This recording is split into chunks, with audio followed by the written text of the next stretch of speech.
This is Talking Foreign Policy, an internationalist perspective on Canada's role abroad. I'm Yves Engler, and today we're going to be talking about the diplomatic spat between the Canadian government and Indian government. 2 weeks ago, Justin Trudeau said that the Indian government was implicated in the assassination of Sikh leader Hardeep Singh Nijjar in Surrey, BC, back in June. And over the past couple of weeks since that accusation was made, there's been significant media attention to this issue. A couple of days ago, the Indian government announced that they were going to be expelling or asking the Canadian government to draw down its diplomatic staff in India. And there's been visa restrictions, there's been travel announcements. This has led to the putting the Canada-Indian trade agreement on pause. So this issue deserves some critical attention. And today we have Aparna Sundar, an activist, an independent scholar, to help us make sense of this issue. Thanks a lot for joining us on Talking Foreign Policy. And I'll get right into it. There are people on the left who are very skeptical of the intelligence agencies, I think rightfully so. Skeptical of the Five Eyes, the Communication Security Establishment, CSIS, and so are a little bit skeptical of the claims that the Indian government was implicated. Also, we see that the Indian media is just attacking very hard the Canadian government. What's your assessment of the likelihood that India was responsible for this assassination? Thanks, Stephen. Thanks for having me on here.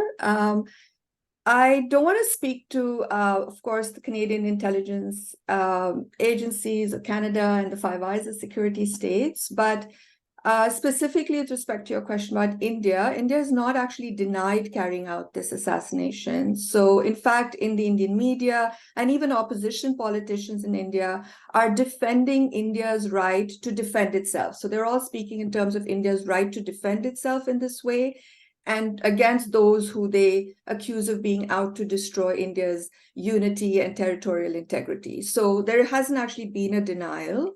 And there have been two other such assassinations of Khalistani activists this year before Nijjar was assassinated. So one took place in Pakistan and another one in Punjab itself. So, there's also a pattern of these assassinations. And it's worth noting that the Indian security apparatus, the army, the police, the intelligence services, have this modus, which in India is called the encounter. And so periodically, whether in Punjab during the whole kind of height of the repression of the Khalistan movement, or in Kashmir or in other areas that are described as terrorist infested, and yes, that is the term, infested, such as Kashmir, Punjab, or the central part of India where the Maoist insurgency is kind of the heartland of the Maoist insurgency. These areas, we have these encounters, which essentially is where you get the news that 5 terrorists were killed in an encounter with the police. And so we know nothing more after that. The fact that there are terrorists is established by the fact of the encounter. And so unless in the few cases that the family has actually taken up the case and gone to great lengths to prove the innocence of their family member who was so assassinated, we really just take it for face value that, that this person who was killed was a terrorist. So this is not in itself a new mode. And in a sense, this is just an extension then, a kind of extraterritorial extension of a mode of operation for the Indian state. So I'm not particularly, surprised by this way of operating. And it's also just worth noting that although something like this encounter is a kind of old mode, and that, the kind of repression of groups like the Khalistanis or Kashmiri activists, etc., long predates the BJP, which came to power in 2014 in this round. it's worth noting that it's become an increasingly authoritarian and repressive state, so that we see so much national security action, whether legislation, arrests, raids being carried out, and not only against, those who are purportedly attempting to break up the country or secessionists like the Khalistanis, but only 3 days ago we had raids carried out against an open digital media news site called NewsClick, well-established news site, 50 homes of journalists, even kind of part-time journalists, young people were raided. The police spent all day there, and 2 of the leading members, the founder and one other, are now being held under charges of a law called the Unlawful Activities Prevention Act, which is essentially a kind of anti-terror legislation. So we have ordinary citizens, journalists being described as terrorists. So it's become a term that is so widely used that, it's not surprising then that would be used against Nijjar, and this kind of action against him justified. So it's not out of character, I would say, without necessarily, obviously, not being privy to the actual intelligence information and so on, but it seems entirely plausible, entirely likely that this was carried out by agents of the Indian state. And so, one of the things that I find interesting about this issue is that we're in this whole panic about Chinese interference in Canada. We got a big commission, Chinese interference in Canada, which my assessment is this is in large part a way to justify Canada joining the U.S. empire's bid to, target China. And so one of the reactions to this assassination and the prime minister's blaming India for being implicated in it is that it's kind of upended a bit of this whole discourse around Chinese interference. They're really trying to make it just about one country interfering in Canada, where to me it's very clear that the U.S. is far and away the biggest interferer in Canada, and you can look at Israel, you could look at other countries as well. But this obviously puts a spotlight on Indian potential or real interference in Canada. So sort of what's your sort of assessment of Indian interference in Canada? There's been some discussion about, I know there's some reports that have come out detailing some of this, and people within the Sikh and other Indian communities in Canada have been, complaining about this or talking about this for a long time. It hasn't got much attention in the dominant media. Mm-hmm. So in some ways, this has been, an important opening, what this assassination has done, because it really, as you say, has cast some attention towards what India is doing. And so far, the focus on China has allowed India to get away with a lot. So countries like Canada and the US have been so keen to court India as supposedly this democracy and the largest democracy and so on. And not that long ago, Trudeau was hugging Modi on the sidelines of some summit. And just earlier this year, Biden had invited him to dinner at the White House and to address both houses of Congress. So it's really quite interesting that has begun to shift. The Indian state, like other states, has, of course, I think, carries out all kinds of interference in Canada, but I think it needs to be kind of defined quite broadly as well, right? I mean, I think one has to think this through at many levels.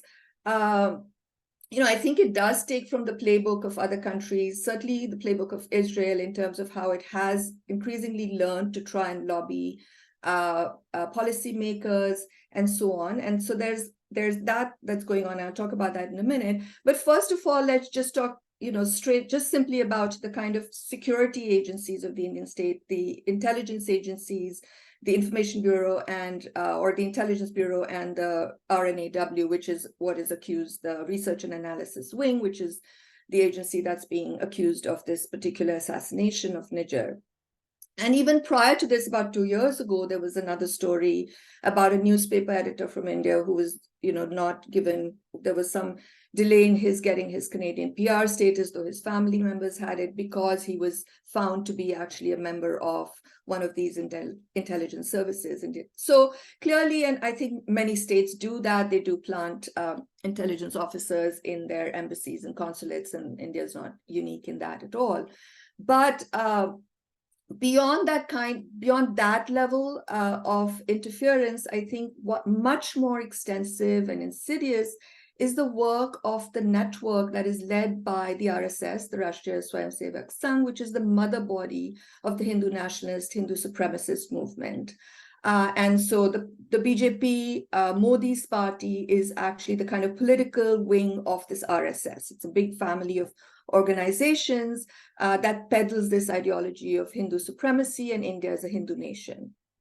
And it's very actively promotes this globally through the diaspora and through a whole network of different kinds of agencies and organizations. So one of the reports that came out, and this is the one that you might have been referring to that was brought out by the National Council of Canadian Muslims and the World Sikh Organization, looks at the work of this network in Canada, and it finds that there are a whole range of organizations that are in social service and humanitarian work that, so for instance, during COVID, there was a lot of fundraising, and people really wanted to send money to India, which was very badly hit in 2021. And a lot of the money was channeled through this one organization called Seva International, which is essentially an RSS-linked organization.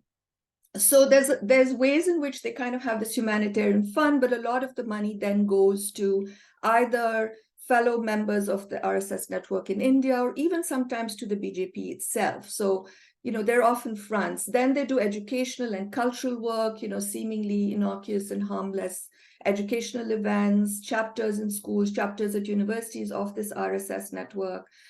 Various kinds of religious festivals, all of which might be innocuous, except that they also peddle a very, very strong caste supremacist and Hindu supremacist ideology. And that is anti-caste oppressed people, anti-Muslim, anti-Sikh, and generally anti kind of science, kind of progressive thinking, and so on. So they're also part of shaping that discourse within the country and globally. And I'll come back to that as well in a minute. And the other thing that's been found, there are another really interesting reports that came out a couple of years ago by something called the EU Disinformation Lab, that showed that there was that really exposed this extensive network within the EU of a group of think tanks and news agencies and NGOs that were linked to one particular corporate group. And they actually traced some of their addresses. They found they were linked to this group. And this group was in turn linked to something called the International Institute for Non-Aligned Studies based in New Delhi. And so what this group based across the US was doing, this network, was providing disinformation, fake news packages, lobbying EU elected representatives with pro-India messaging, pro-India as in anti-Pakistan, so all kinds of information around Pakistan's purported role in India in sponsoring terror within India, all kinds of news about Kashmir and how Kashmir was actually that the BJP government had brought peace and prosperity in Kashmir, that the occupation was that in fact all of this stuff about the military occupation of Kashmir was propaganda by anti-India forces and so on. And this IINS institution actually invited 27 EU members of the EU Parliament to Kashmir to meet with Modi, and then they took them to Kashmir and of course showed them around this official visit where they saw only the good things. So they had done all of this extensive work in the EU. I'm sure there's all of this going on more globally as well.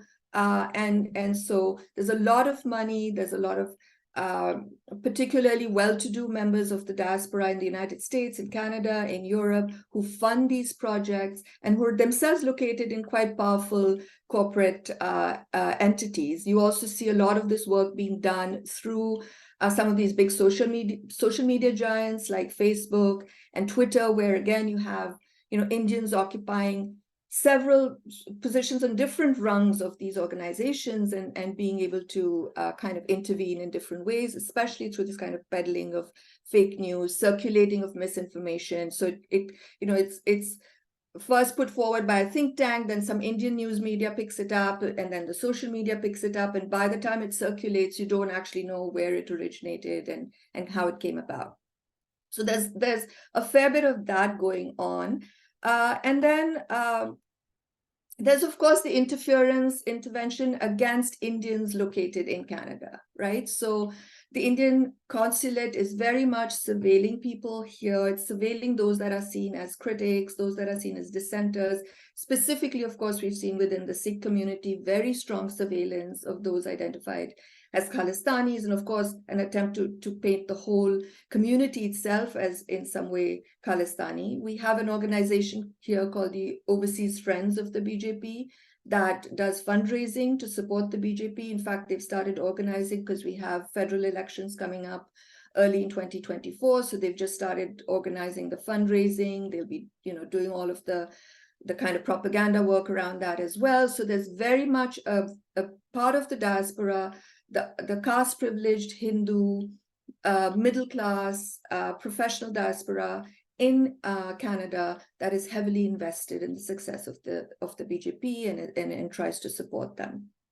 And then finally, something that I already mentioned before, which is that India is a huge country, and it sometimes surprises me how little Canada and Canadians know about it or interested in it, or even the Canadian left actually really has so little knowledge of all the different currents and so on within Indian politics. And whatever happens there is going to affect the whole world. I mean, the Indian media landscape and social media landscape and the right-wing landscape has been part of this growing kind of global discourse of the far right. You might have within Canada, you've had some kind of Ron Banerjees and others who've been actually kind of individuals who've been active within the Indian far right and the wider kind of white far right and some pro-Zionist groups and so on. So there's those kind of individuals, but it goes beyond that. It's about this kind of global net discourse, far right discourse that is anti-democratic, that is anti-equalitarian, that spreads fake news, that questions science. And all of that is contributed to by the Indian discourse as well. So they're very much part of that. They're very much part of this kind of circulation of far-right discourse. And I think all of those are ways in which what's happening in India has an impact on what's happening in Canada, even if one can't sort of narrowly necessarily define all of it as direct intervention or interference by the Indian state in Canadian politics. Yeah, I've seen that some of these like pretty hardline right-wing Canadians who seem to be all over the Indian media in recent weeks, sort of, going along with this criticism of Trudeau, which of course is lots of good reasons to criticize Trudeau, but they're doing it from a really sort of xenophobic and right-wing kind of perspective. The New York Times had this piece last Sunday, long piece titled "Modi Policies Fuel Tension in Canada's Indian Diaspora." And they talked about a bunch of different things. They mentioned what you mentioned, the Overseas Friends of the BJP, which has a branch here, and sort of like stoking kind of tension within different ethnic, religious groups within the Indian diaspora in Canada. Is that like a significant, and I saw there was a Liberal MP that came out who said that there's, Hindu phobia and sort of basically, so yeah, is this a serious issue? Is this, what's your assessment of that? Oh, it's an absolutely serious issue. Yes. the BJP is actively engaged in stoking differences and polarizing the community, the Indian community in Canada.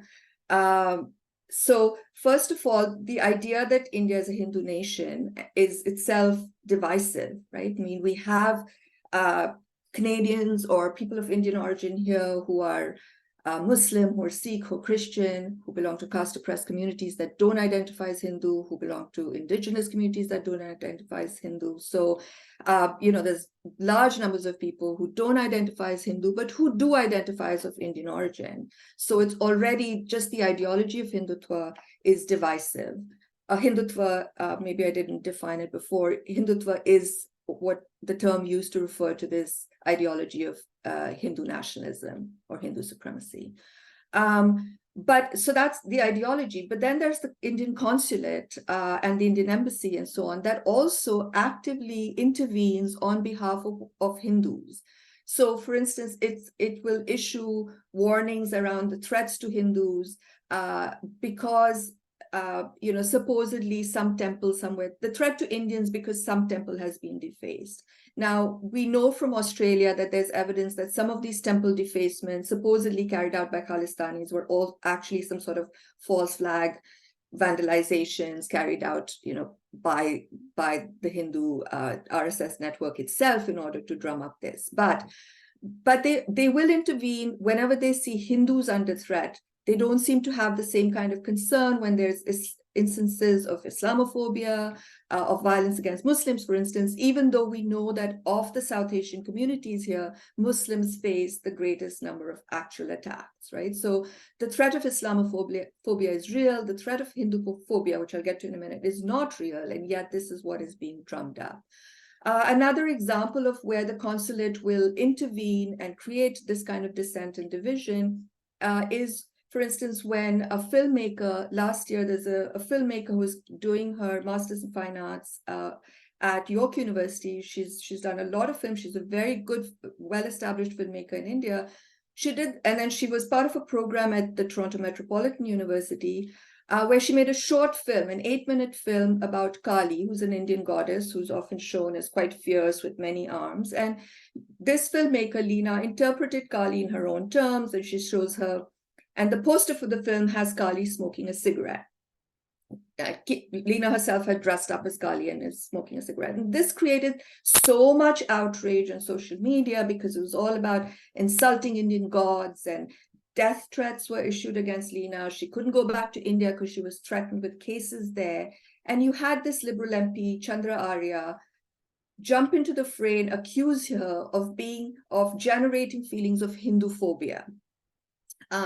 Because she's supposedly shown this goddess in a bad light. And the consulate put pressure on both TMU and the Aga Khan Museum, which was going to be screening the film, to drop their affiliation of the film and withdraw the film. And they did that, which is shocking and goes back actually to the point I should have made earlier about Indian interference, because these are publicly funded Canadian institutions. They have no reason to be kind of threatened by the Indian government or to be accountable in that way and to curtail the freedom of expression of an artist, a queer woman artist, on those grounds. So, so what is it? Leena herself comes from a tradition that she would identify as Hindu, not maybe caste privileged or whatever, but she falls within that large category of the Hindu, which is a complex one, and we don't have time for that now. She's talking about a god, her own relationship with this god, and yet the Indian government is now telling us that there's only one version of that religion or that religious identity, and that they're going to be upholding that and imposing that. So it's not even divisions against, so-called Khalistanis or Sikhs. It's not only against those who are seen as minorities outside, but it's against those who want to interpret what is called Hinduism differently or on their own terms. So that's yet another kind of division that is being spawned. We saw that with there was a massive farmers' protest in India that lasted a whole year, and you had something like 250,000 farmers from across the country camped on the borders of Delhi for a whole year. And a large majority of these farmers, a big part of the leadership, came from Punjab, and a lot of them were Sikh. And so, of course, there was a lot of support for this movement across the diaspora, and a lot of Sikh Canadians were quite prominent in their support for this farmers' movement in India, as were many of us on the left. I mean, we all organized very strongly for it because it's an incredible movement against the corporatization of Indian agriculture. And yet immediately these protests were dubbed as Khalistani protests by the Indian government, both within India and in Canada, where you suddenly start, you had the consulate again issuing different kinds of warnings and threats about the threat of Khalistan because these people were supporting the farmers' movement. A teacher in a school, I think in the Peel region, who was teaching about the farmers' movement as an example of a kind of social movement, was threatened and was asked to pull that information because it was actually really Khalistani and anti-India. So there's just so many ways in which there's an attempt constantly to create these kinds of divisions within the community and differences within the community, and then finally to get then to this Hinduphobia bill, which is now there's a bill that someone has proposed it's a petition, it's gathering a lot of signatures. It's likely that someone like Chandra Arya or someone else might be putting it forward. Essentially, the bill argues that Hindus are in danger. There's a threat to Hindus in Canada. It's a really incoherent kind of a proposition because the threat seems to come from anywhere and everywhere, from other Hindus, from non-Hindus, from white Canadians. It's not clear who threatens Hindus, but it's clear that one of the reasons for this bill is the reaction to this growing movement for caste as a protected category across North America. So we've seen that happen in the Toronto District School Board, in Brampton, in Burnaby, in BC, and across various jurisdictions in the United States. And essentially what it is that the dominant strand of Hinduism, the strand of Hinduism that the BJP and RSS espouse, is a very caste hierarchical, casteist, caste supremacist movement or ideology. And it reinforces the almost apartheid-like prohibitions and segregations that the caste system imposes, and it carries it over into Canada. So the diaspora increasingly is becoming assertively casteist and caste prejudiced, and expressing this in the playgrounds, in residential spaces, in cultural spaces. And so a movement has grown to actually have caste listed as a protected category or as a category, an anti-discrimination category, along with race and gender and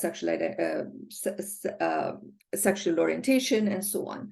And it's been successful to some extent. And so this Hinduphobia bill is in part a reaction to that, because they're arguing that by naming and exposing caste as a problem within Hindu communities, this is an act of Hinduphobia. Criticism of the Indian government and the Indian state is an act of Hinduphobia. Not dissimilar and very much taken also from the playbook of the kind of all criticism of Israel is anti-Semitic. It's very much along those lines.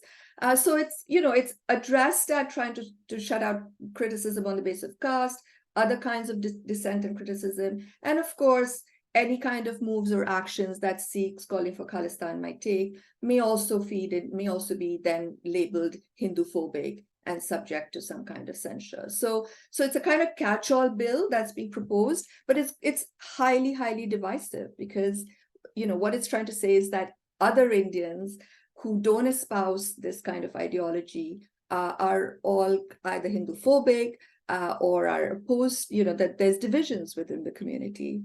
So yes, very much it is fomenting these divisions. And the last quick point I want to make is that with the kind of, all these travel alerts to Indians and warnings to Indians that they're not safe in Canada anymore, and warning Indian students that they should look out for themselves when they come here. What does that mean? How is that going to help Indians here? You had 200,000 Indian students come last year. Just last year alone, we had 200,000 students from India come to Canada to study here in colleges and universities, most of them in Ontario. How is this kind of rhetoric around you're not safe in Canada going to help them? It's just going to expose them even more to any kind of potential growing xenophobia xenophobic sentiment, anti-immigrant sentiment. There's already concerns around how immigrants are taking away housing from other Canadians. This is just going to contribute to that. These are young Indians working in really precarious, you see them all over doing the most precarious kind of work, having to pay fees for which they've taken huge loans or sold their land in India. What kind of government is this that instead of trying to support them and ease the situation of Canada is actually interested in kind of increasing their vulnerability by stoking these fears and this kind of rhetoric? So that's just another kind of way in which these divisions are going to come back to hurt the Indian community, but particularly, of course, the minorities, the marginalized, and the most precarious in terms of both legal, immigration, and economic status here in Canada. So in terms of, I've seen different claims about the Khalistan movement, about all this, that the Modi government has its own sort of electoralist reasons for trying to hype up the movement. I've also seen other articles saying that there are, there's lots of discontent in northern parts of the country, and there are, sort of sovereigntist, separatist movements in different places. Obviously, Kashmir is a serious occupation there, and obviously lots of resistance to that. What's your sort of assessment of that in terms of how the Modi government is kind of using the issue? Are they actually genuinely concerned, or is this electoralist, if you like call it that? And then what's your assessment of the movement, of the Khalistan movement? I as coming from someone who's unfortunately fairly ignorant about the issue, which, as you mentioned earlier, probably much of the left in this country is. What's your sort of assessment of that?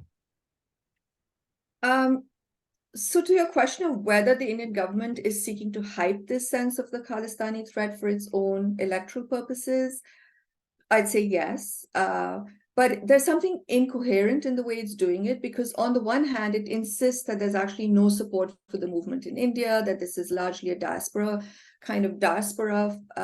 sponsored, diaspora fomented movement. And then on the other hand, you'd say, well, if it is largely diaspora fomented and there's really no uptake in India, then what is the problem? Then, why expend so much energy on opposing it? Why not just ignore it if that's all it is? So clearly the fact that there's so much energy being put into paying attention to it suggests that either it is more of a movement in India than the government wants to accept, or that they just, want to make it into a bigger issue for their own purposes. And the purposes are many, of course. One is that it helps to polarize the community here and solidify and consolidate the Hindu, upper caste Hindu base here, right? So it helps to consolidate the Hindu diaspora in support of the BJP and in support of the Indian government. So that's an important reason for why they want to keep this issue alive. And this is why also, it's the other issues are domestic in the sense that they, when they used it against the farmers' movement, it was an attempt to delegitimize the farmers' movement, right? So if you can say that a legitimate farmers' movement against new economic laws is really about Khalistan and about dividing the country, then you essentially remove the content of that movement. But there's a longer history to this, and which is that within India, the need to unite the nation in the interests of national security and against what in India is called threats to unity and integrity, territorial integrity of the nation, has always played well electorally. So this is not unique to the BJP and Modi, although of course he successfully did this in 2019, when he was coming up for re-election. Looked like they weren't doing very well. Not long, just before the election, you have an attack by terrorists, supposedly sponsored by Pakistan, on a convoy of 40 Indian soldiers who were all killed. And then immediately the election turned. It became a national security election, and Modi was the strong man who was going to bring security to India. So that kind of the national security rhetoric, the anti-secessionist rhetoric is always useful, and we are coming to elections. So it could well be that this is kind of the one that they found.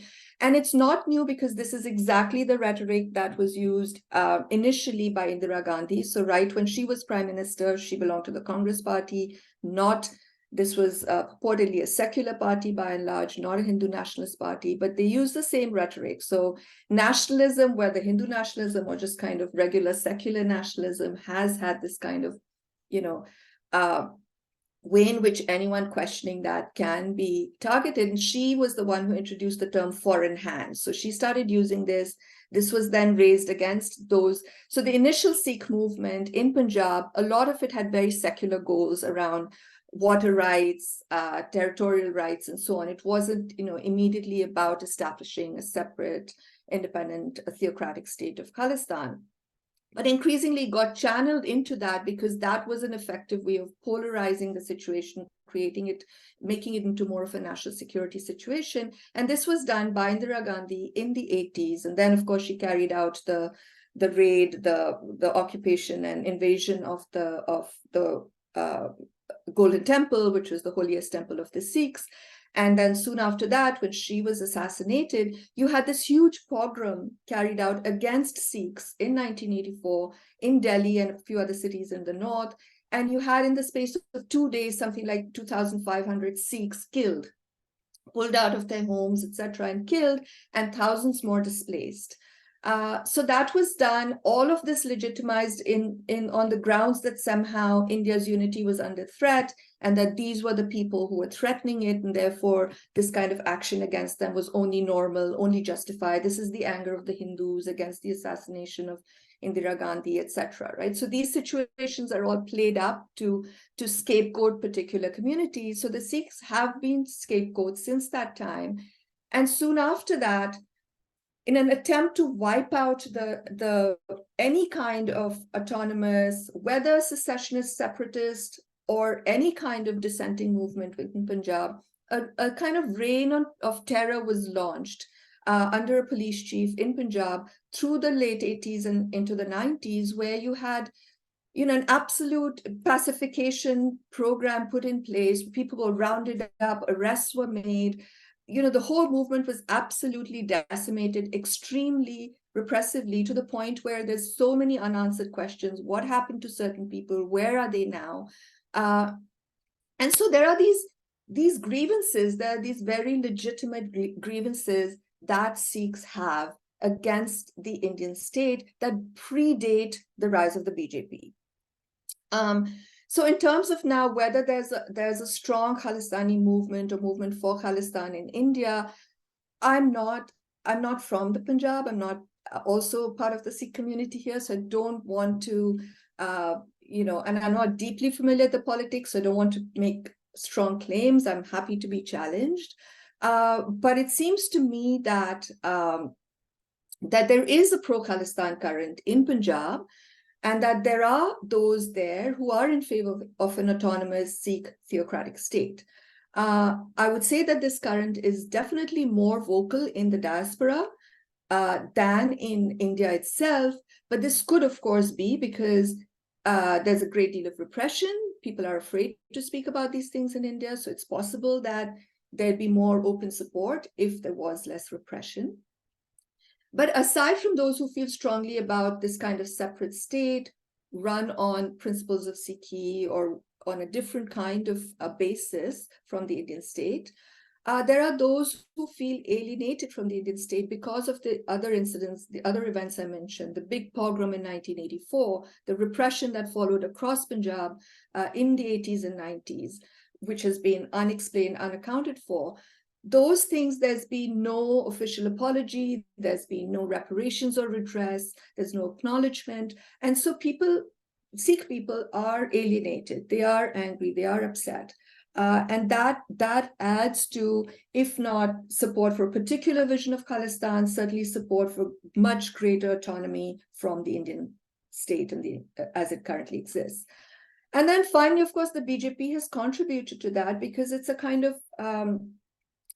dynamic whereby if you're talking about a Hindu nationalist state, if you want to define India as a Hindu nation, then people of other religious identities are of course going to define themselves as outside of that nation because you've already done that.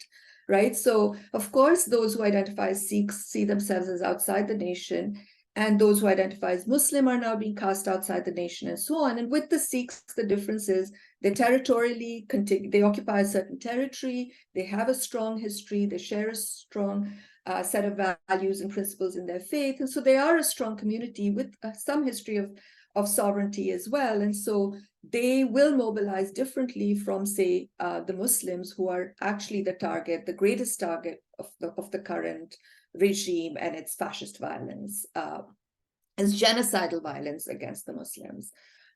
So the Sikhs are alienated.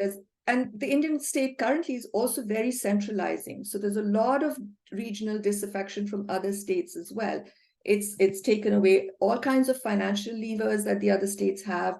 It's trying to impose Hindi and Hindutva across the country, which actually has something like 25 official languages, but it's trying to impose Hindi on them. So there's a lot of unrest on those grounds as well. And of course, Punjab is no different. There's a lot of disaffection because of this kind of centralizing tendency. And so the Sikhs, they have this kind of identity, and they also have a long tradition of standing up for justice and for their rights. And so they're going to be one of the first to actually refuse to take this kind of Hindu supremacist nation building quietly. And you are going to see growing movements of resistance, whether in the name of Khalistan or something else. Thanks. Thanks for that. Is there somewhere where people can plug in for further information or to follow ongoing developments on these issues? So, well, we do have, we do have a growing Canadian network, currently loosely called the Canada-India Solidarity Network, and we are, putting out more kinds of pieces of more information, more writing, doing more events. So you would have seen the op-ed in the Toronto Star done by some of our members. So we're, maybe we might want to discuss something like a web presence. There's very good media sources in India that people can follow if they're interested. So there's particularly a site called the wire.in, which is a very good site for different kinds of news and analysis. But other than that, I'm not sure that I can point you to one particular site or place. But if I can, I will pass on anything that I can think of to you, Eve. And there's a lot more that I haven't said and should be said about the nature of the current regime in India, and the fact that even if one doesn't want to throw around the word fascist too lightly, there's really now no other way to describe what is going on there, because it's not only the state, it's not only an authoritarian state, but the society itself has become increasingly violent and kind of hate-filled in its behavior, and the kind of attacks on minorities are being carried out by social vigilantes. So it's not just by the state, right? There's a great deal of kind of social vigilantism where the Hindu right mobs have taken over. So I think there's a lot more that could be said, but that's kind of going beyond, I think, the focus of this discussion. Yeah, the little bit I've been watching of some of the Indian media, I've been struck by how kind of like intense the sort of response to this, and obviously they're saying everything about Trudeau being cocaine on his plate, all kinds of out there kind of thing. So it seems like there is an ethos within Indian society that is unfortunately very hard line, I guess. So it's a really lethal combination: a hard line, completely irrational, completely sort of circulating things that you just can't even believe anyone can think is true, and yet it will circulate wildly on WhatsApp, and people will spew it at you. It's perfectly legitimate to use hate-filled language. It's perfectly legitimate to abuse people in parliament, to call for the genocide of Muslims, to rapists are garlanded, lynching is celebrated. Like it's not, and one is not exaggerating. I mean, you can just see that from even the media that you watch, right? There's Radio Rwanda being played out on multiple sites in India, right? This kind of go get them, and that kind of hate-filled, violent rhetoric is really quite widespread.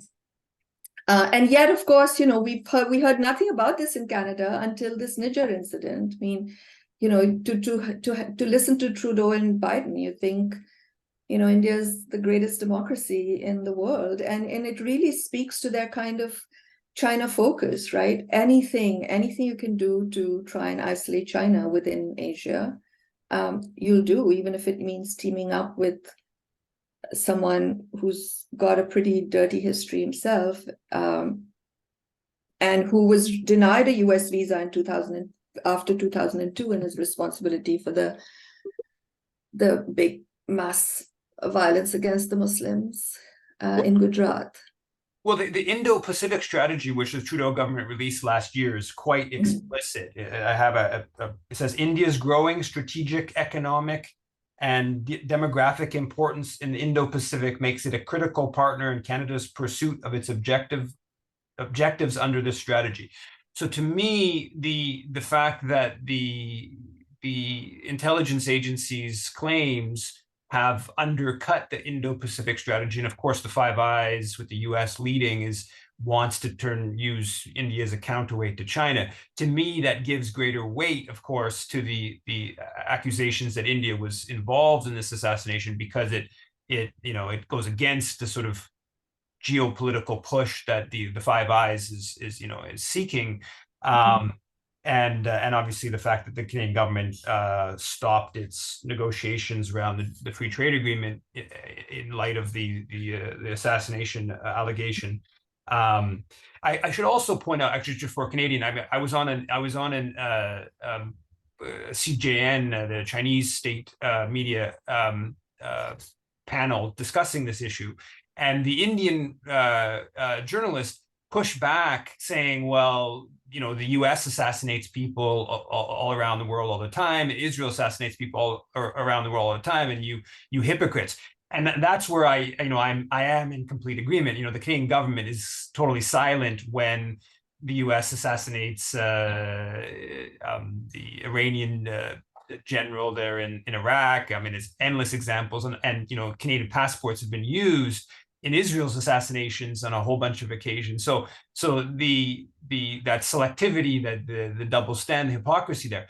Having said that, the idea of states assassinating even people that you don't like, even if you call terrorists, that is not clearly a good thing for the world. But yeah, so I think we'll leave it at that. Thanks a lot for taking the time and for your insight and breaking down this this very important issue that there's going to clearly be more developments to come. Thanks a lot, Yves. Thanks for doing this. Thank you. Take care.